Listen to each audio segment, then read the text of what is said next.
සයිබන් පුතේ අද අපි කතා කරන්නේ 11 ශ්‍රේණිය පළවෙනි පාඩම ක්‍රමලේඛ නිර්මාණය නැත්නම් ගැටළු විසඳීම සඳහා ක්‍රමලේඛ නිර්මාණය. ඒ පාඩමේ පස්වෙනි වීඩියෝ එක.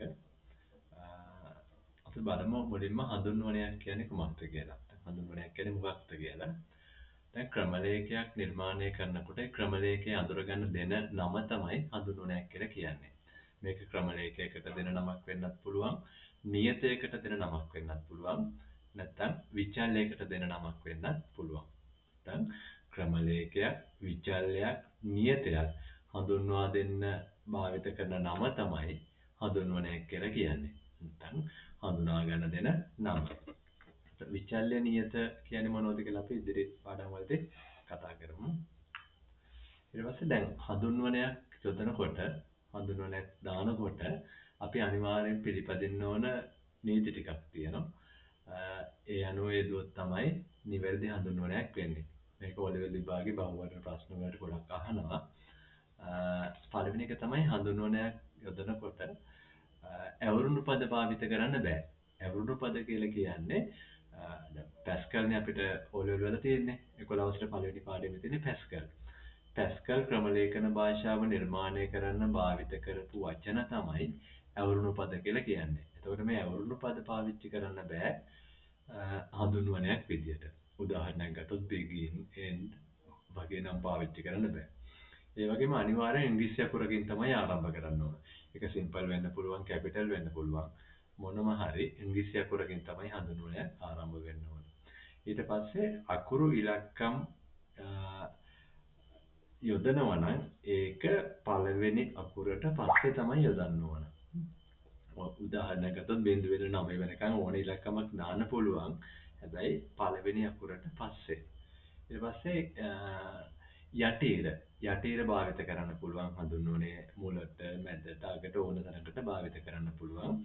එච්චරයි සංකේතයක් විදියට හඳුන්වනයක භාවිත කරන්න පුළුවන් වෙන්නේ. ඒ කියන්නේ යටිර අන්ඩර්ස්කෝර් කියන එක. ඒක හඳුන්වන්නේ මොන තැන යෙදුනත් ගැටලුවක් නැහැ. ඒ වගේම හඳුන්වන්නේ හිස්තැන් යොදන්න බෑ. වචන අතර, අකුරු අතර හිස්තැන් තැබීම වැරදි. හිස්තැනක් තියන්න අවශ්‍ය නම් එතන අපි අන්ඩර්ස්කෝර් නැත්නම් යටිර තමයි යොදන්නේ. විශේෂ සංකේත කිසිම එකක් පාවිච්චි කරන්න බෑ. මම කලින් කිව්වා වගේ @ එක, $, mark, percentage ලකුණ, ගුණ කිරීමේ ලකුණ, ධන ඍණ වගේ කිසි සංකේතයක් පාවිච්චි කරන්න බෑ. පාවිච්චි කරන්න පුළුවන් එකම එක සංකේතය යටිර පමණයි. ඊට පස්සේ ඔය හඳුන්වනයකට අපිට කැපිටල් සිම්පල් ભેදයක් නැහැ. උදාහරණයක් ගත්තොත් දැන් ආර්ට් කියන වචනේ සම්පූර්ණයෙන් කැපිටල් ලිව්වත්, සම්පූර්ණයෙන් සිම්පල් ලිව්වත්, මුල අකුර කැපිටල් කරලා ඉතුරු ටික සිම්පල් ලිව්වත් කොහොම කරත් ඔය ආර්ට් කියන අපි හඳුන්වන්නේ යෙදුවනම් ඒක එක හඳුන්වනයක් විදිහට තමයි ගන්නෙ. ඒක කැපිටල් සිම්පල් ભેදය සලකන්නේ නැහැ. කොහොම ලිව්වත් ඒක ගැටලුවක් නැහැ. හරි. ඊළඟට උදාහරණ ටිකක් තියෙනවා අපි මේ නිවැරදි හඳුන්වනය අපිට බලා ගන්න පුළුවන් සම් කියන එක. ඒක නිවැරදි හඳුන්වනය. ඊට පස්සේ වැරදි හඳුන්වනය විදිහට අපිට තේරෙනවා මේ 75ක් කියන එක මේ ඩොලර් මාර්ක් එකෙන් තමයි ආරම්භ වෙලා තියෙන්නේ. ඒ නිසා ඒක වැරදි. දෙවෙනියට මේ total underscore nos කියලා තියෙනවා. ඒක නිවැරදි හඳුන්වනයක්. දෙවෙනියට තියෙන වැරදි හඳුන්වනය average marks කියන එක. මේක වැරදි වෙන්නේ මැද හිස් තැනක් තියෙන නිසා. තුන්වෙනියට num1 කියලා තියෙනවා. මේක නිවැරදි හඳුන්වනයක්. මොකද ඉංග්‍රීසි අකුරකින් ආරම්භ කරලා තියෙන්නේ. ඉලක්කමක් තියෙනවා නම් ඒක තියෙන අවසානයේ විතරයි. මේ හඳුන්වනය වර්ධින හේතුව තමයි 9යි A කියලා තියෙනවා. මොකද ඉලක්කමකින් තමයි ආරම්භ වෙලා තියෙන්නේ. ඒ නිසා මේ හඳුන්වන වැරදි. මේ වැරදි තැන් වල තමයි රතු පාටින් ඉලක්ක ගන්න. ඊට පස්සේ මේක first name කියන එකේ underscore එකෙන් තමයි වචන දෙක වෙන් කරලා තියෙන්නේ. ඒ නිසා ඒක නිවැරදි.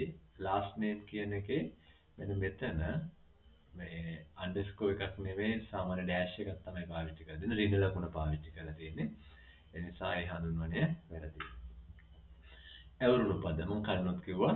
ඇවුරුණු පද කියලා කියන්නේ පැස්කල් ක්‍රමලේඛන භාෂාව නිර්මාණය කරන්න භාවිත කරපු වචන.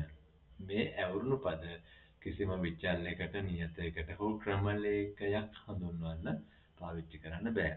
උදාහරණයක් ගත්තොත් ඇවුරුණු පද විශාල ප්‍රමාණයක් තියෙනවා. program, var, const, begin, end, if, else, while,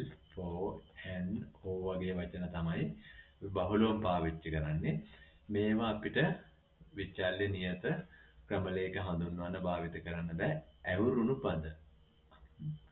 හරි. ඊළඟට දත්ත ප්‍රරූප.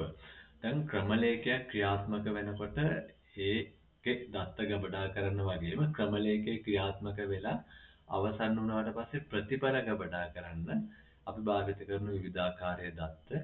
ඒ දත්ත උදාහරණයක් ගත්තොත් දිනයක් කියමු. ඒකයි තියෙන දත්ත වර්ගය නෙමෙයි පූර්ණ සංඛ්‍යාව. ඊට පස්සේ දශම සහිත සංඛ්‍යාවක් නම් ඒක තව දත්ත වර්ගයක්. සත්‍ය හෝ අසත්‍ය වගේ ස්වරූප දෙකක් වගේ තියෙනවා නම් ඒක වෙන දත්ත වර්ගයක්. ඒ විදිහට දත්ත වර්ග විවිධයි. එක අකුරක් වගේ තියෙන එක තව දත්ත වර්ගයක්. ඒ විදිහට විචල්‍යයකට එන්න පුළුවන් දත්ත වර්ග කිහිපයක් තියෙනවා. අපි ඉස්සරහදී බලමු මේ ටික. මේ තියෙන දත්ත වර්ග ඉන්ටිජර් කියලා කියන්නේ අපි ධන හෝ ඍණ පූර්ණ සංඛ්‍යා ඉන්ටිජර් කියන දත්ත වර්ගයට තමයි අයිති වෙන්නේ. උදාහරණයක් ගත්තොත් 10 ඍණ 15 බිංදුව මේවා අපිට ඉන්ටිජර් කියන දත්ත වර්ගයට අයිති වෙනවා. රියල් කියන දත්ත වර්ගයට අයිති වෙන්නේ ධන හෝ ඍණ දශම සහිත සංඛ්‍යා 10.5 ඍණ 3 ඍණ 3.14 0.0 වගේ සංඛ්‍යා ගන්න පුළුවන් රියල් කියන දත්ත වර්ගයට. චා කියලා කියන්නේ තනි අකුරක් ඉලක්කමක් හෝ සංකේතයක්. එක්ක තනි අකුරක් වෙන්න පුළුවන්, තනි ඉලක්කමක් වෙන්න පුළුවන්, සංකේතයක් වෙන්න පුළුවන්. මේවා චා කියන දත්ත වර්ගයට අයිති වෙන මේවා විශේෂත්වය තමයි මේවා උද්දෘත නැත්තම් උඩුකම ඇතුලේ දාන්න ඕන සඳහන් කරන්න ඕන. ස්ට්‍රින්ග් කියලා කියන්නේ අකුරු කිහිපයක එකතුවක්. මේක අකුරු කිහිපයක එකතුවක් වෙන්න පුළුවන්, වචනයක් වෙන්න පුළුවන්. ඔය ඕන දෙයක් ඇති වෙනවා. ICT ශ්‍රී ලංකා වගේ අපිට ස්ට්‍රින්ග් කියන දත්ත වර්ගයට අයිති වෙන්නේ මේවා තනි උඩුකම ඇතුලේ තමයි ලියන්නේ. බෝලියන් කියන්නේ ස්වරූප දෙකක් විතරක් තියෙන දත්ත, තත්ත්වයන් දෙකක් පමණක් තියෙන දත්ත, සත්‍ය අසත්‍ය ඒ වගේ දත්ත true false අපිට බෝලියන් කියන දත්ත වර්ගයට ගන්න පුළුවන්. අපි ඊළඟට බලමු විචල්්‍ය සහ නියත. විචල්්‍ය කියලා කියන්නේ ක්‍රමලේඛයක් ක්‍රියාත්මක වෙනකොට එහි ගබඩා කරපු අගය වෙනස් වෙනවා නම් ඒක විචල්්‍ය කියලා අපි හඳුන්වනවා. නියත දැන් විචල්්‍යයක් හඳුන්වා දෙන්නේ කොහොමද කියලා මම ඉස්සරහදී වීඩියෝ වල කියලා දෙන්නම්. ඊට පස්සේ විචල්්‍ය වල විශේෂත්වය තමයි ඒකේ ගබඩා කරපු අගය වෙනස් වෙනවා. නිශ්චිත නැහැ වෙනස් වෙනවා. ඒ නිසා අපි විචල්්‍ය කියලා කියනවා. උදාහරණයක් ගත්තොත් දැන් පැස්කල් ක්‍රමලේඛන වල විචල්්‍යයක් හඳුන්වා දෙන වා කියන ඇවුරුණු පදය පාවිච්චි කරනවා. වා කියන ඇවුරුණු පදයෙන් පස්සේ තමයි අපි විචල්්‍ය නම දාලා ලියන්න වෙන්නේ. උදාහරණයක් ගත්තොත් දැන් මෙතන බලන්නකෝ වා කියලා කියනවා. එතකොට වා කියන එකෙන් අදහස් කරන්නේ මීට පස්සේ තියෙන්නේ විචල්්‍යයක් කියලා. දැන් වා කියන එකෙන් අදහස් කරන විචල්්‍යයක් කියලා. ඊට පස්සේ මේ කවුන්ට් කියන එකෙන් අදහස් කරලා තියෙන්නේ විචල්්‍යයේ නම. දෙතිතෙන් දකුණු අත පැත්තේ මෙතන දාලා තියෙන්නේ ඉන්ටිජර් කියන දත්ත වර්ගයට තමයි මේ කවුන්ට් කියන විචල්්‍යය අයිති වෙන්නේ. හරිද? උදාහරණයක් ගත්තොත් තව මෙතන කවුන්ට් වෙනකොට x දැම්ම කියමු. x දෙතිත ඉන්ටිජර් කියලා අපිට ලියන්න පුළුවන්. හැබැයි මේක සෙමිකෝලන් වලින් අවසන් වෙන්න ඕන. ඉන්ටිජර් වලට පස්සේ සෙමිකෝලන් දානවා. ඒකෙන් අදහස් කරන්නේ සෙමිකෝලන් වලින් අදහස් කරන්නේ ඒ ප්‍රකාශය අවසන් කියලා. හරි. උදාහරණ මෙතන තව දෙකක් තියෙනවා. මේකත් උදාහරණයක්. වා කියන එකෙන් අපි කලින් කිව්වා වගේම විචල්්‍යයක් අදහස් වෙනවා. name තමයි මේ විචල්්‍යයේ නම. දෙතිතෙන් පස්සේ string කියලා දාලා තියෙනවා. එතකොට මේක අක්ෂර සහිත දත්තයක්. අක්ෂර කීපයක් තියෙන දත්තයක් කියලා තමයි අදහස් වෙන්නේ.